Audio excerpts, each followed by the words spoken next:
রাশিয়ার দখল করা ইউক্রেনীয় অঞ্চল থেকে চুরি করা গম আমদানির অভিযোগে বাংলাদেশের কিছু প্রতিষ্ঠানের বিরুদ্ধে ইউরোপীয় ইউনিয়নের নিষেধাজ্ঞা চায় ইউক্রেন।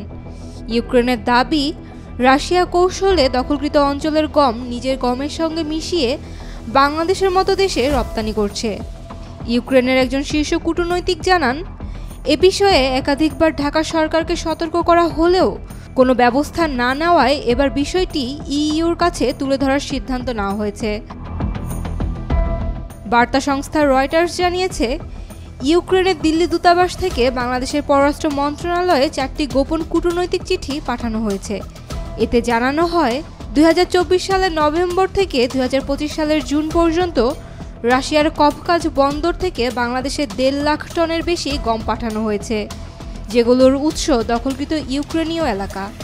ইউক্রেনের রাষ্ট্রদূত ওলেকজান্ডার পোলিশচুক বলেন, এটা অপরাধ। এ বিষয়ে আমরা ইইউকে তথ্য দিয়েছি। যারা এসব গম আমদানি করেছে শুধু তাদের নয়, সরকার ও মন্ত্রণালয়ের সংশ্লিষ্টদের বিরুদ্ধেও নিষেধাজ্ঞা চাইব।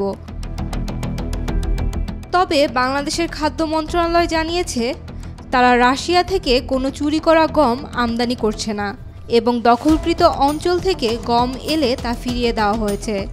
এ বিষয়ে ইইউ জানিয়েছে, এখনও এসব জাহাজের বিরুদ্ধে নিষেধাজ্ঞা দেওয়া হয়নি, তবে যথাযথ প্রমাণ পেলে তা আরোপ করা হতে পারে। বিশেষজ্ঞরা বলছেন, বিষয়টি শুধু বাণিজ্য নয়, কূটনৈতিক সম্পর্ক ও আন্তর্জাতিক ভাবমূর্তির দিক থেকেও বাংলাদেশের জন্য বড় চ্যালেঞ্জ হয়ে দাঁড়াতে পারে। Saima Akter, Daily Sun. For more updates, follow us on Facebook, subscribe our YouTube channel, get the latest update on www.daily-sun.com.